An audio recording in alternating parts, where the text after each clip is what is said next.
get the car ready for the Christmas episode. Oh my god, I thought you were going to do that. Because there was a Christmas tree at King Eddie's. Like the footage and stuff looks very Christmassy from in the pub.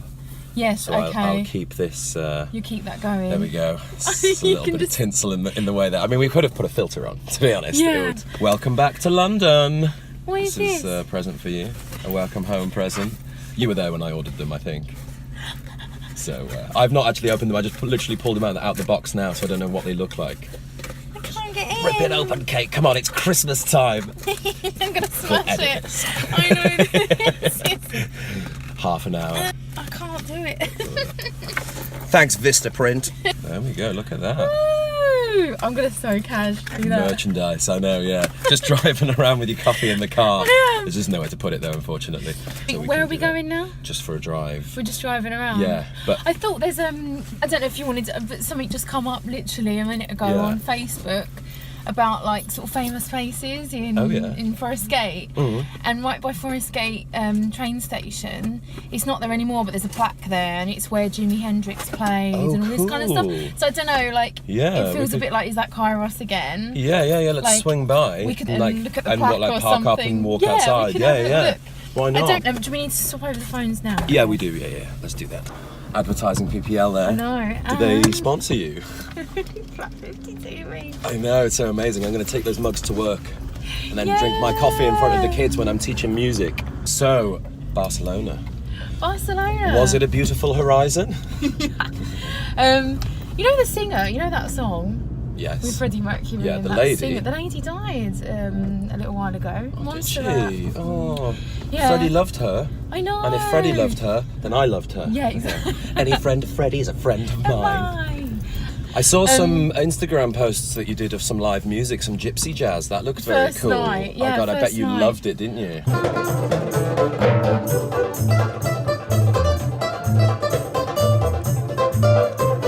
I know, I was in my element. Closed the head there. So we thought it was, I was told that it was the Barcelona Klezmer Gypsy Orchestra, which is like one of my favourite bands, who are like, they're a bunch of guys from all over the world actually, based in, they all met in Barcelona, and they sort of, they fell in love over there.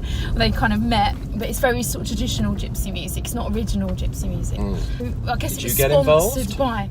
Well, it wasn't I nearly did, kind but of. my Spanish isn't that great. But by the time I worked out what I wanted to say, it was one of those things, because it's a jam, they already knew a lot of the people. Yeah. There's that sort of etiquette at jams, isn't there, where it's, some jams you can just randomly turn up, others you have to kind of wait to be invited a little bit more. Yeah. And I was picking up the vibe that Yeah, because you can't just have a crazy jam where like 1 million people can play. It's not that kind of thing. Yeah, it was a little bit more, you know? Yeah. It was a great way to start. Yeah, like the first night there. Yeah. There's this saint, the patron saint of musicians. It was her day, and it was my first day in Barcelona, so we went to a massive music museum, and it was free entry that day as well because of the special day. Yeah. And there was a massive selection of like flamenco guitars, and it was incredible. Like, you're in your element. And there was a chance drooling to play. at the mouth with all the flamenco guitars. Yeah, it was like, oh, I can't go. And there was a chance to like try some out, but loads of stupid kids. Oh no. And I was trying to be like, I was like, oh, let me have a go. I've come away from London. Like, get off. But it's these like cute little Spanish, get out of the way, kids. Cute little Spanish kids Kate playing Thomas these is in flamenco town. guitars, and I'm. It's not so fun. I know. So it's quite music heavy then, your trip, and also then you just did a lot of sightseeing. Yeah, so very arty as loads well. of Gaudi buildings. You couldn't really miss them. Yes. So I went to see the Familia Sagrada. Oh yes.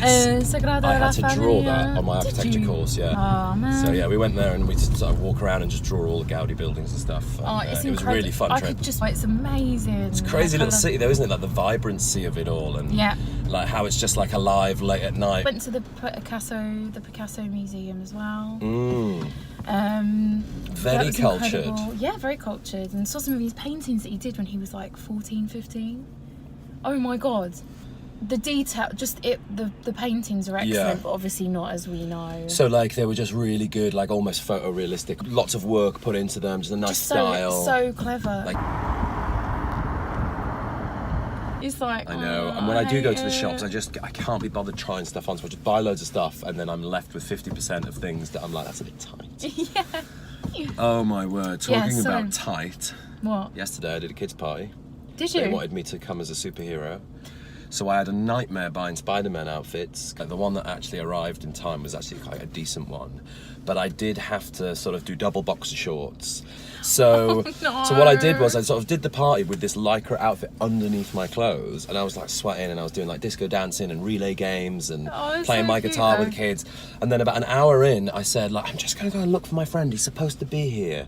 Came back out whilst they were having like a dance off, and just started dancing with all the kids, and they were like, whoa, like, who is this? And they were a little bit scared of me. I tried to like hold their hands and stuff, and they sort of backed away from me. And my glasses were sticking out of the mask a little bit because I couldn't see without my glasses on, so it looked a bit weird. So the kids were a bit like, what kind of Spider-Man is this? But I got away with it, and the parents thought it was amazing. When I went back to get changed, I came back out again, and I was like, has anybody seen my friend? Like Spider-Man. They were like, yeah, he's been here. And I'm like, oh, what did you do with him? They were like, we had a dance off, he told us a story. And I was like, oh, I must have missed him. I went down the stairs, he's climbed down the building, typical. I was like, I wish I was Spider-Man. I saw your glasses poking yeah, out and of the sometimes mask. like, you know, it would roll up a little bit here, and you could see a bit of a beard, so like Joe was pointing, going like, pull it down. So I'm pulling it down, but I just didn't want anybody to know because wealth and fame isn't my game. But I'll tell you guys. Yeah, I just. Oh, that's so good. It's funny, but yeah, it's crazy. Like, because now that loads of people have seen me do it, I'll probably get asked in the next few parties to wear it. Yeah, to wear it now. Do you reckon they might ask you to do Santa Claus soon? So you were on Wandsworth Radio this morning. Yeah, this morning. Exciting, very early. It's a rock and roll day. Oh my god. What slot was it? The 8 a.m. Well, the show started at 7. Poor Lucy, I don't know how she does it. So she's on the radio every Sunday from 7 till 9. But there's Lucy. no way. The presenter. Hi, Lucy. She's lovely. So yeah, I met Lucy because 3 months ago I went on Wandsworth Radio for the first time on a show, and she was assisting that day. To learn how to use all the systems and stuff. And then they gave her her own show. And so she asked me to go on because me and her just literally clicked the first time we met. Yeah. So what did you do? You had a chat about music? I chatted about Flat50 TV actually, Paul. Oh, wow. That's useful. Get it in there. So you talked about episode 1? Yes, and well, she'd watched it. Yeah. So she watched the show, she really loved it. She can't wait for the next one. Cool. So the night that, which you're usually playing at on Saturday was really fun. Yes. It was like how did that Christmas go? event. We had Dishy Tangent back, smashing it as usual. Louis Gilman performing some lovely acoustic jazz stuff. And then I had SAULTS back, who you watched a few months ago. I love SAULTS. So SAULTS got in touch, a few months ago. They've moved to London now from France to try and play as much music as they can. So I'm inviting them to play as many Flat50 nights as possible because they are amazing. They are really good. Super tight, like really good style. Loads of fun, cool little tricks to keep the live performance interesting. Yes. Really nice sort of bluesy rock soul sound to them. Got the je ne sais quoi. What does that mean? This is French. For like finesse. It means je ne sais quoi. It means they've got the I don't know what, but it's something special. Right. Okay.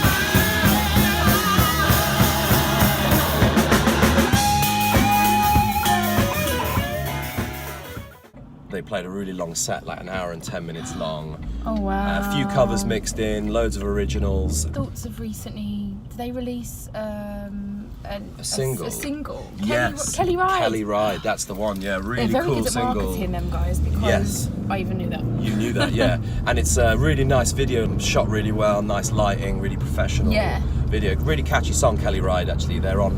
They're sort of doing a bit of a tour of that single now, I think. So they're in like Maidenhead doing a festival this weekend. Yeah. And then I'll have them back in the new year, I think, playing again some different venues with Sammy Fox and whoever else is around to play. And actually, we'll do an interview with them for another episode. Yeah. Like, you know, the venue, King Eddie's, because they're really trying to turn themselves into Stratford's like live music venue. Oh yeah. I know they don't have like a stage or anything, but they've got loads of different rooms in that pub, haven't they? And they like putting on music at the back or at the front. It works really well for us to just go down there and showcase our bands. It's such a cool pub though to have right in the middle of Stratford, like such easy access, like next to Stratford Station. I know. Right in the centre of a busy town. And then for it to be this sort of grade 2 listed building that was like built in the 1800s. I love that it's all old. Like a meeting point for people like for like the last 200 years. Sorry. And just fun that we get to take over every month there. I think bands like playing there because it's quite an intimate setting, isn't it? With everybody down in that bottom room, it's quite tight. Yeah, it is. And you can get a decent sound in there. Yeah, it's a good little community as well. It's nice to meet the other musicians. And speaking of noisy things. Yeah. So I went to BBC Introducing. Oh yeah. That big conference. When was that? 2 weeks ago? Yeah, I think so. God, it feels like much longer. How did it go? It looked awesome. Yeah, no, it was amazing. So they moved it to Tobacco Dock this year. Did you find it really useful? I did. So, I mean, there was everything from... I guess it's hard. You're there for one day. You want to go to everything that you said. Well, it's a 3-day thing. But yeah, I only managed to go for one day because Estee Blu was playing. Yeah. So went and interviewed her, but... I went to loads of sessions, like, to learn stuff. So, oh my god, my head's gonna explode. Was there like a little much. meeting on like syncing music and stuff like that? Or have you been to a few of them? So I've been to a few of those, yeah. And I think people are realising now, especially like as a singer-songwriter, sync is very important. And so a lot of people have cottoned onto this. So the sync, you know, things like sync or licensing music was just incredibly packed, so you couldn't get in. Yeah, I would recommend everybody research that a little bit. I mean, I definitely need to more myself. Yeah, well, it's kind of everyone sort of try and sees branch out into that. There's so many different like areas of music that you can make money from. And this is the thing: can you really earn like a full-time living doing live stuff? Especially when you're doing new music and starting out. I'm not too sure if you can. So it's a bit like sync might be the one of the keys there, and I think people are starting to realise that a bit more. So who is Estee Blu? How do you know her? Oh yes, so I met Estee Blu at another conference. Conference Kate, just call me Conference Kate. In France. So all this networking's paying off, and you've got all these like different contacts, and then it's useful to use them for things like this, to interview people. Because she's at a very interesting level in her career as well. So I met Estee Blu in Cannes at the Mid-Em conference in June, which is weird because she only lives down the road. Yeah. Like, it's like we should have crossed paths at some point, but we never did. Should get her down to like a gig one night I would love, play or something. I would love that. Like, she's so talented. Like, her voice is amazing, her songwriting's amazing. Very contemporary, accessible pop.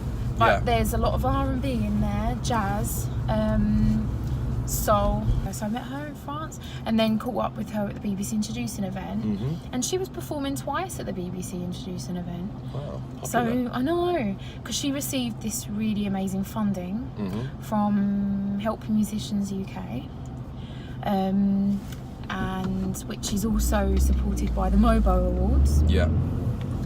And they gave us some money to help her release. She just released 2 singles. Available on Spotify, and she was there to talk, to perform, but also to speak to people about how to get funding, that kind of thing. Cool. And how to sort of start as a singer-songwriter. How to get support. Yeah. And she's about to sort of go into the studio and do a body of work now. So she wants to do an EP. So did you see her perform live? Yeah, it was my first time seeing her perform live. He said, "You're paying me my paid. Don't wait too long. No, no, no. 'Cause once that ship has sailed, I'm going. Don't wait too long. No, no, no, no. 'Cause I'll be moving on. Don't you wait too long. No, no, no. 'Cause once that ship has sailed, I'm going. Don't you wait too long. So there was, I asked the people that are running the BBC Introducing event, I was like, so where can I go to do interviews? Like, where are you guys going? And they were like, literally, there's nowhere. You have to use... Every room is taken in Tobacco Dock. Everywhere was taken. And she was like, most people are using stairwells. Yes. And it was freezing because Tobacco Dock, the way it is kind of in some, there's some inside bits, but it's quite exposed and outsidey as well. And it was raining. It was a nightmare. Oh no, so it was difficult to get find good somewhere audio for the interview. But because I got an access pass because of Estee, we managed to get into like one of the green rooms. Oh, okay. But even in the green rooms, Yeah. it was There was people noisy. So today I'm at Tobacco Dock for the BBC Introducing Conference, and joining me today is the amazing, is the soulful, is the sultry Estee Blu. Hello! How you doing? You okay? Good, very good. How are you? Yeah, good. I have not seen you since France. Yes. Yes. That was a very long time ago. Yeah, so June, I believe. June. Yes, it was June, and now it's November, so it's I been know. 8 years. So from Cannes to London. Woo! We're so international. We are Estee. living that life. So, can you tell us a little bit about yourself in a nutshell? Where do you come from? Where are you based? How did you start with the singing and the songwriting? Okay, so I'm London born and bred. I started singing when I was about 6. Yep. And really I was inspired by Whitney Houston. I Okay. remember watching The Prince of Egypt Oh my God. on VHS cassette, old school. And just being in love with the soundtrack. And then my mum then bought me the soundtrack, which was, I think it was When You Believe with Mariah Carey. That was a duet. wow, And okay. I fell in love with that song. But I fell in love with Whitney Houston. And I wanted to be just like her. So Yeah. I think I told my mum that, and then she put me in gospel choir. Gospel so I choir. was in the children's gospel choir from like age 6 until I'm not sure when. That's but, so young. that was my early start, singing in church, but also singing with friends, family. It was a big passion of mine, and I think over the years it's just gotten even bigger. Yeah. So your influences are? Whitney Houston. Also Lauryn Hill. Okay. Janae Aiko, Frank Ocean. Okay, oh wow. Jasmine Sullivan. Ella Fitzgerald. Like, the list could honestly go on, but I guess I draw my inspiration from the jazz, soul, R&B, alternative Right. R&B kind of spectrum. Okay, so this is the all genre. all the artists with that kind of, soul. Yeah. I always kind of gravitate towards. So that's how you started singing. Yes. So when did you start songwriting? Songwriting. Probably when I was 16. When I was Oh, wow. 16, but I'd been writing, but not properly. I think I wrote my first proper song when I was 16, and I think I'd just finished a jazz summer course, and then I had this song that I was developing, and I think I showed the tutor at the time, and I was like, "What do you think of this?" Because I didn't really know how to create a song. I didn't know if it was good, and she was like, "It's really, really good." It was called "Don't Cry for No Boy." Oh yeah. That was me at age 16. And you've released music recently, haven't you? Yes, I released 2 songs, August 31st, Virgo Flow and Wait. And I think the reason I decided to drop 2 songs at one time was not only was my birthday week, but also Wow. it was 9 months since I released my debut. Okay. So I was kind of like trying to get as much content out there as possible, but also not leave too many people waiting. Okay. We were waiting, and I'm sorry that it took so long. It was worth the wait, can I just say. So we're here at the BBC Introducing event today, but so you've been performing here today. Yes, How did that yes. happen? So I was performing with Help Musicians, and basically Help Musicians and the Mobile Awards put a fund together last year to help emerging artists develop, and I got given one of their funding grants. Ooh, this is Yeah, amazing. so that was really nice to help me kind of push my career forward Yeah. a little bit. And they had a section today, and they wanted me to perform and also talk a bit about my funding and how that's helped me, and kind of give advice to other emerging artists Yeah. who want to go for funding, like what should you do, what shouldn't you do. Yeah. So I was really happy to be a part of that. And then also later I'm performing at Yamaha sessions. Oh So my I'm God, doing a it's little acoustic amazing. set, upstairs. So you're taking over the whole event today, essentially. And so what's next for you? Like any gigs, any more recordings? No gigs for now. Okay. But definitely recordings. I think with Virgo Flow and Wait, I definitely it's a newer sound that I'm exploring.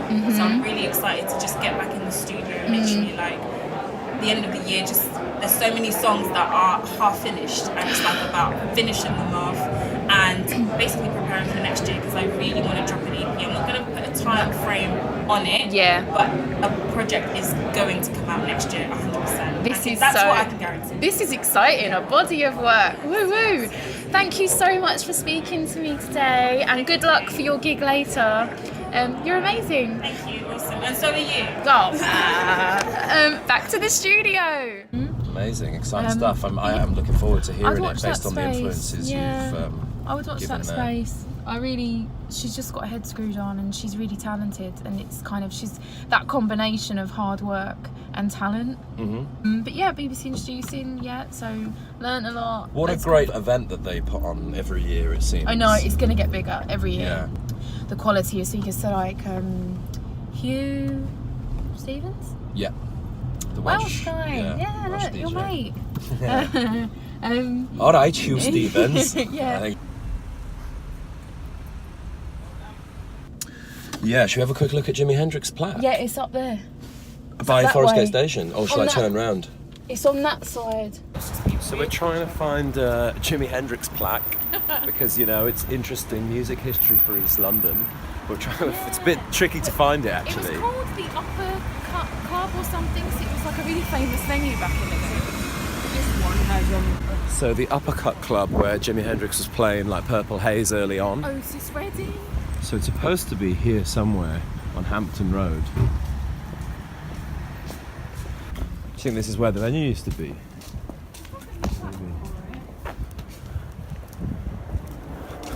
Funny if someone's just painted over it or taken it down.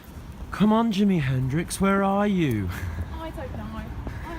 Okay, well basically guys, there's a Jimi Hendrix plaque around here somewhere. It's very difficult to find. So if any of you can find it, please take a picture and post a comment below exactly where it is. Kate thinks it's around the corner here.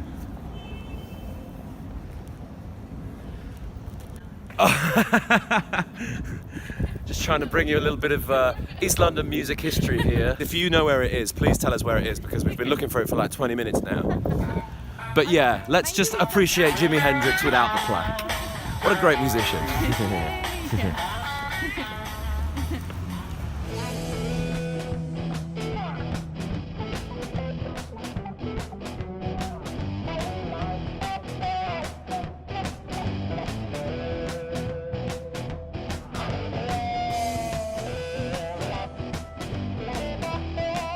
Hi guys, if you enjoyed Flat50 TV today, you can keep up to date with all future shows at Flat50 Arts on Facebook, Instagram, YouTube and Twitter. Until next time, Merry Christmas!